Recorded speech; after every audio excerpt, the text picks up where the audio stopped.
you guys were in need of a shot in the arm in the second half, and Vinny Mello comes in and delivers that beautiful cross. I saw you give him a hug. I mean, how happy were you for him tonight that he had his moment? Very, very happy, because Vinny is a guy that is a young guy, very talented, as everybody could see. We couldn't have him last year for a number of reasons, mainly because he got injured twice. And so it's tough for a young guy coming from different country that is learning the language, is learning the culture, and that he cannot play. So he went through tough moments, but credit to him and all the lads that supported him, but that we got him back to where he belong. And I think he could be a very, very important player for us, but generally speaking, a very important player. He has many qualities, and it's great that he came on and he found that pass, but we know that he can find even other passes, another way of playing the ball. He plays with a lot of confidence, belief, because he's conscious of his strength, of his ability. So delighted for him, really delighted. Just to follow up, you mentioned the injuries, and I think he had a chest injury to start this season. As well. How was his temperament and attitude? Was he kind of able, how hard was it for him to stay positive, or did he stay positive throughout? Yeah. His attitude is always good. He's a guy that is an introvert, but he's also understandable when you don't. When you are in a different country where you are still learning, as I repeat, the language and the culture. But he's a guy that comes to training, you can see that he has passion and love for the game, and I think that there is a lot more to come from him. Christian, did you notice a tangible difference in the energy of the game before Vinny came on and after he came on? I don't know. I think that the boys play with a lot of energy, and they played against one of the better teams. I mean, the fact that they are on the changing room and they are disappointed for the draw, that tells everything, because the Red Bulls is a very good team. And they come here, they are going to have some chances, of course. You cannot avoid that, also because we were in an emergency for central defenders. And I think we could have had a little bit more attention to details in the first half to play a little bit more in their own half. But when all said and done, we had 75% of the ball. Doesn't matter where. Of course, you wanted to have in the opposition half. After we clarify certain things at half time, we had much more possession in their own half. But yeah, I mean, that's a testament to the boys, and I think that the energy was there. So I don't want to be harsh to the guys that were on the pitch, because I think Mackenzie started the second half really well. But obviously Vinny brings different qualities, but Mackenzie brings other qualities. He had also a couple of good moments. I thought that the game needed something different, and Vinny had the qualities that I wanted to have in the last half hour. So I'm very happy that he went like that, and I think we could have had a little bit more success as well, with a bit of luck. Christian, this game was no less contentious than the first 3 games you played against Red Bull last year. Mm-hmm. How do you prepare a team for knowing that they're going to get kicked, they're going to get hit? We're going to kick them back. There is not a lot to say. You know, they play like that, and they want to bully us, and if they want to bully us, they will find somebody that will bully them. So I think that the boys were prepared to that, and they don't let anybody bully us. We don't let anybody bully us. And what did, tactics-wise or strategy-wise, or was it just the players because they were winning second balls early in the game and things like that? They were first to the ball, they were stepping to it a little more. What did you do tactically or just motivationally to get the team to step up? Listen, we try to play, we try to build from the back, we try to bring the ball forward, and I think that we missed a little bit of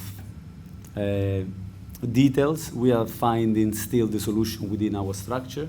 That's why I think we need to be patient. There is a lot of pressure that it goes into the boys. For me, you have to really, people have to, to understand that these boys are working towards a way of playing that it takes time, but is very clear for us, and we are building an identity. So the fact that we come here, we don't get bullied in the second balls by Red Bulls. Of course, it is the game, they're good, and there are times in the game where they're going to be on top of us, like they are on top of many teams in the league. But we responded, and we also try to play. If we got a little bit better certain details that we discuss, position of the wide players, and then to find our linkers in the middle, we could create more situation in the first half. But even then, even if we are not executing the plan in the best possible way, we can go half-time 0-0. Unfortunately, we give another gift. We are used to be very generous, unfortunately. And then we come back, and but we keep going. It's a moment, as I said before, we keep our head down, we let other people talk, and we go forward following our path. And if you could just speak to Harrison's leadership and influence on the pitch. I mean, I don't need to speak with that. I do it willingly, but it speaks for itself. You can see what kind of performance this player puts on the pitch. He's the first one to lead by example off the pitch. The way he trains on a weekly basis is second to none. A lot of energy, a lot of guile, a lot of intelligence, a lot of experience, a lot of technique. He can play position. At times, obviously, there are certain things that are not perfect, but if he was perfect, he will play probably for Real Madrid. So, we are so happy to have him. And we are blessed to have somebody like Harrison that shows great leadership on a daily basis. Christian, what's the reasoning behind playing Nathan at center back? You mentioned earlier that you had an emergency for center backs, but you also had Hamadi and also Jack on the bench. So what was the reasoning behind? But the reason is that we wanted to be very mobile with the team that we had. And I thought that Nathan could give us this mobility, which he gave. And by the way, apart from the mistake, I think Nathan played well and solved some difficult situations, in many different scenarios. So I think that, unfortunately, that is gonna cloud a little bit his performance. But I thought he did well. He played with personality, experience. And I thought that his characteristics would have been good to play against Red Bulls, and he would have been perfect if we won 1-0 and we didn't concede that goal. But I think overall, Nathan played well, played with personality. He's a good talker on the pitch. He's a guy that communicates well. Amadi doesn't have yet the experience, and I thought it would have been a little bit of a risk. Jan has got different characteristics that in a game like that, I thought that we needed a little bit more experience, a little bit more communication and mobility at the back. And talking about Bill's return, do you guys have like a track yet? Hopefully we'll start to train 100% from Monday. So we are very hopeful to have him back for the next game. Christian, a couple weeks ago after the Atlanta game, you kind of had a conversation about Enso and how he was dealing with the referees. Tonight, it appeared that Tolkien may have been tasked with trying to get under the skin of Petty with some of the plays during the game. Enso seemed to handle that pretty well, at least with the officials. I just want to get your thoughts on how Enso did tonight.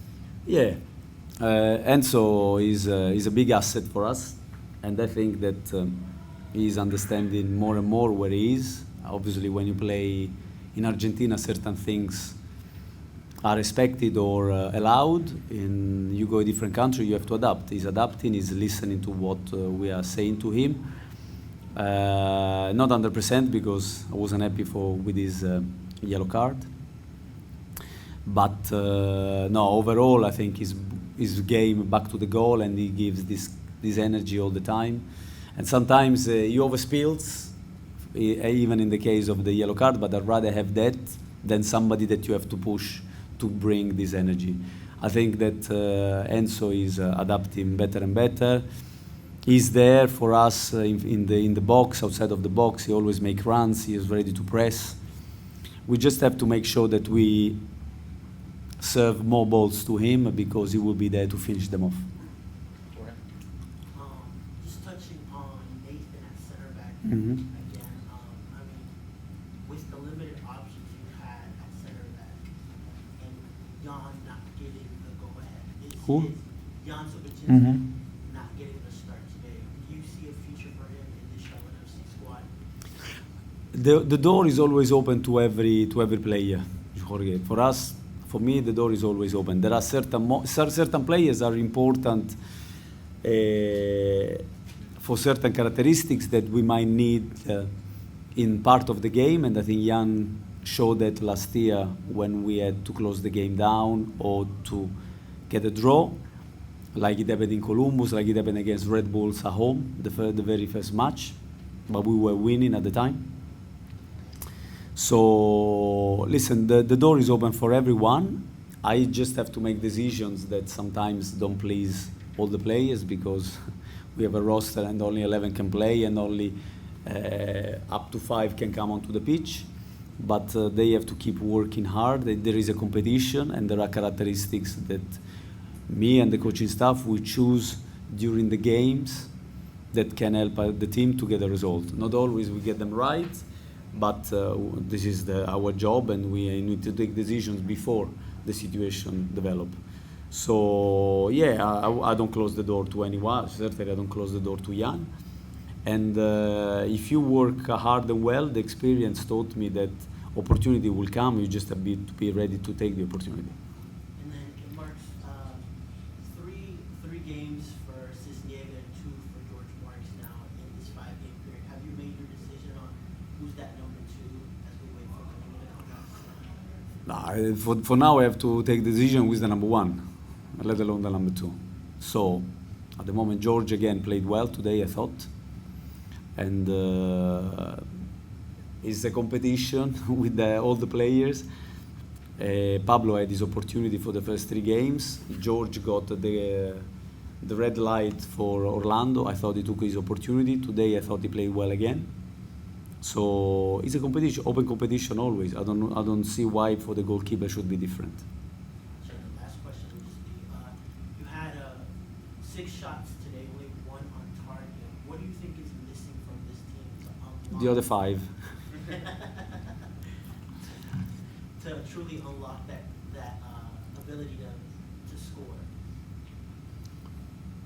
Give them time. They are finding solutions within the structure. They are creating more and more. Also, you have to give credit to the opposition. At one point, they went 5 at the back, which tells me that a team like that, they are quite happy to come to Charlotte and go home with a point when they were winning. So you have to give credit that they want to absorb the pressure because this is a team that wants to play really high on the pitch, but we didn't give them the opportunity, or they thought that they didn't want to come too open to press us so high in the second half as well. You can think that they did it because they were 1-0 up, but I think also I can say the other argument that we made it difficult for them to come and get us all the time. I think the boys were well positioned on the pitch. Credit to them, the way they move the ball and they play under pressure. And then by doing that, they push Red Bull back, and then we starting to go. There is some quality. We were unlucky with the situation where the ball goes to Enso and it doesn't fall for Brandt. There is another situation where Mackenzie shoots high. Listen, on another day, everything goes in, and then we are saying how great we are. But we need to give them time, and solution will appear to them clearer and clearer, and we will create more and more chances. And I have total trust in the boys, in all of them, to create and score goals. Okay, we're going to do 2 more here, and then Camden. Has Camden Vargas proved to be a solid starter, and will we continue to see him in the starting lineup in the future? Kerwin again, like George, he took the opportunity to start and he took it well in Orlando. Again, today he made another assist. He's a threat. He knows how to link. He knows how to go 1v1. He's a player that at the moment is taking the opportunity in that position and is confirming that the trust that we have in him has been is well paid. But also Camille is a guy that has got quality. I thought that today Kerwin was creating problems on the left, and he kept his energy high until the end. And so, yeah, I mean, I cannot promise that to anyone that they will keep playing. They have to justify that on a weekly basis by training hard and to show how ready they are for the next game. My interest, like the interest of the coaching staff, and mine is the team. So whoever does for us best will get selected. All right, last one to Cam. Christian, you mentioned after the Orlando game last weekend just how important it is for the team to show fight more so than they did in the first couple games of the season. I'm just curious how you feel like the team received that message and how pleased you were with the fight you saw in the second half here at home. Very, very proud of them. Very proud of them. We played against a team that is renowned for the fighting ability. I remember when I was in New York, it was the same. It was really tough games. And they keep their identity that they have. And we went toe-to-toe with them from minute 1 to minute 95. For me, I say to the boys, the most important thing is the team spirit, and it's up to us to lift the place up rather than to be lifted by the crowd. The crowd is great and they always are there for us, but it's our job to make sure that we excite them. So team spirit means having everybody on the same wavelength in terms of energy, in terms of body language. I want good body language as well from them, because good body language gives confidence to us and take away confidence from the opposition. So I think they are responding well. And again, I'm very, very proud to the boys and the way they played.